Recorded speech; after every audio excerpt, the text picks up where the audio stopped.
Como é que eu posso encarar como um fenômeno natural perder o meu útero sem lutar por ele?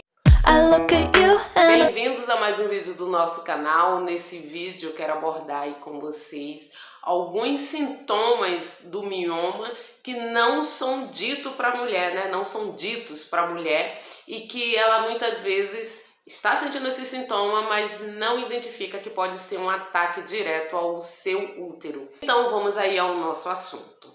Bem, alguns de vocês talvez já tenham visto o primeiro vídeo sobre esse tema, né? Onde eu contei que eu fiz uma esterectomia por conta do alojamento de um mioma em meu útero. E essa esterectomia ela foi necessária porque quando diagnosticou-se o mioma, o útero já estava tomado, né? Ele já estava muito grande. Então, por conta disso, eu tive que fazer uma esterectomia total. Já nesse vídeo, eu quero contar para vocês alguns sintomas que, se eu tivesse prestado atenção, teria diagnosticado o mioma mais tempo e talvez tivesse evitado aí ter feito a remoção do meu útero. Então vamos lá, pelo menos 3 ou 4 sintomas que eu comecei a sentir com muita antecedência, né, o diagnóstico, e que hoje eu percebo que estavam todos ligados ao mioma, mas ninguém conta para a mulher. O primeiro sintoma é o seguinte, que eu senti, gente, estou falando o que eu senti e que tenho certeza que estava relacionado à invasão aí do mioma ao meu útero. O sintoma foi: eu comecei a ficar extremamente deprimida. Sabe aquela sensação de que você está caindo em um buraco e não sabe o porquê? Exatamente. Eu tive muita tristeza, eu chorava constantemente. Sabe que assim, eu acordava com vontade de chorar, eu deitava com vontade de chorar. Durante o dia eu já peguei conversando com as pessoas e as lágrimas descendo. E algumas pessoas dizem: o que é que você tem? E eu simplesmente não sabia explicar o que era, simplesmente eu queria chorar. Na época, esse sintoma ele ficou, vamos assim dizer, eu não consegui entender que era um ataque ao meu útero, porque nós estamos vivendo em uma época, pelo menos de uns 14 anos para cá, nós estamos vendo uma explosão de doenças psicológicas, né? A gente tem aí a depressão, temos aí a fibromialgia e outras doenças, né, que estão ligadas diretamente aí ao nosso emocional e que tem sintomas parecidos, né? Muito choro, a pessoa fica muito triste e aí é mais fácil levar para este lado, né, do psicológico, do que entender que está acontecendo alguma coisa aí nos seus órgãos femininos, né, na sua essência. E foi isso que aconteceu. Eu vou dizer para vocês quando que eu comecei a relacionar uma coisa com a outra e por que eu tenho a certeza que estão ligados. Aguenta aí só mais um pouquinho que eu vou falar os outros sintomas e vou dizer como que eu consegui chegar a essa conclusão. Segundo sintoma, gente, além dessa tristeza profunda que eu passei a sentir, né, e isso se arrastou por um longo tempo, eu comecei a ter também agressividade. Eu fiquei uma pessoa muito agressiva. Eu não sou uma pessoa, vamos assim dizer, violenta, né? Porque às vezes a gente fala em agressividade, a pessoa pensa logo em atos de violência. Não, não é isso que eu estou querendo dizer. Mas sabe aquela pessoa assim que não está aguentando nada? Você dá um pingo para a pessoa, é um oceano inteiro, né? Qualquer ventinho ela faz um vendaval, né? E depois fica se perguntando por que eu cheguei a esse extremo. E mais uma vez, olha lá a confusão. Conhece alguma doença que tem isso, da pessoa do nada reagir muito agressiva a qualquer coisinha? Bipolaridade. Olha só, né? Então, mais uma vez, a gente já fica pensando: isso não tem nada a ver, isso provavelmente, será que eu tô doente psicologicamente? Então, mais um sintoma que não é dito, né? Para as mulheres que têm mioma, não é dito que ela pode ter esses sintomas e muitas pessoas não relacionam, já vai logo atacar também a pessoa achando que aquilo ali é uma agressividade voluntária, quando na verdade não é. Pelo menos no meu caso, não era. Houve também um terceiro sintoma que também eu não levei, mas aí eu já comecei a procurar mais um médico, e aí uma médica já disse assim, olha, para tua idade, esses sintomas aí, pode ser alguma coisa relacionada, né, ao lado ginecológico, porque na sua idade não é possível uma pessoa sentir tanta coisa ao mesmo tempo. Muitas dores nas pernas. Só que quando eu falo dores nas pernas, eu não estou falando daquela dor que você centralizada na perna, não. Eu estou falando de uma dor que te rouba as energias, uma dor que espalha pelo seu quadril, uma dor que você senta e não tem vontade de se levantar, uma dor que te impede de você ir em uma festinha e alguém dizer assim, ai, vamos ali na mesa pegar alguma coisa, e você dizer, ah, não, vou ficar por aqui, como se você tivesse trabalhado 24 horas e estivesse se mantendo acordada forçado, né? Eu senti muito isso. Muito, muito, muito, muito, muito mesmo.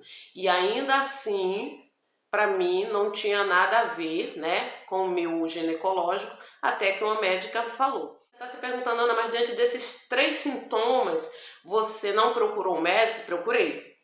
E a médica falou que podia ser alguma coisa do ginecológico.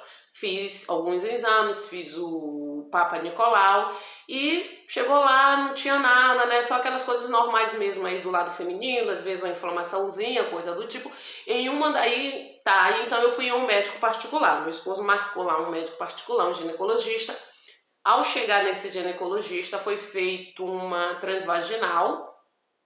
E ele só falou assim pra mim, nossa, você deve sentir muita dor, né? O seu ovário, um dos seus ovários nem dá pra enxergar, acho que tem muitos gases aqui, como você deve sofrer? Enfim, eu vim com esse tipo assim, não dá pra enxergar, né? Então, se não dava dando pra enxergar o ovário, provavelmente se tinha algum mioma ali por baixo também, não foi, né? Você vai com esse diagnóstico pra cá, ou pelo menos com essa ideia pra casa. Então, eu fiquei, né? Agora, depois desse terceiro sintoma, né, eu sempre ia lá, fazia o Papa Nicolau, mas nunca bati o mioma. Depois disso, eu comecei a ter incontinência urinária. Aí foi que a coisa pegou. A incontinência urinária, sabe aqueles primeiros meses da gravidez? Que você tá assim, você simplesmente não consegue segurar? E assim era. Chegou ao ponto de eu falar assim, ah, gente, eu não posso beber água de manhã porque eu vou em tal lugar. Se eu beber, eu não sei o que vai acontecer, porque realmente era muita vontade de fazer xixi. Até que eu tive na casa de uma senhora, eu relacionei essa vontade de fazer xixi ao avanço mesmo normal da vida, né, de estar, né, depois dos 30, eu acho que eu devo estar envelhecendo, eu brincava assim, até ela dizer nada disso, porque isso não tem a ver com a idade, não tem nada a ver com velhice, você deve estar com algum problema aí ginecológico. E aí eu fui novamente, e aí finalmente fiz uma ultrassom no SUS, né, do Sistema Único de Saúde, e bateu lá o mioma. Só, pasmem, já estava grande. Já estava em ponto de operação.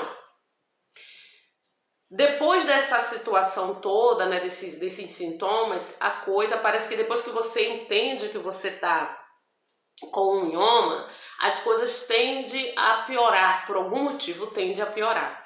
E aí, uma das coisas que eu não aconselho ninguém a fazer é ficar falando o diagnóstico para outras pessoas, sabe por quê? Porque cada pessoa que você falar o diagnóstico tem uma solução.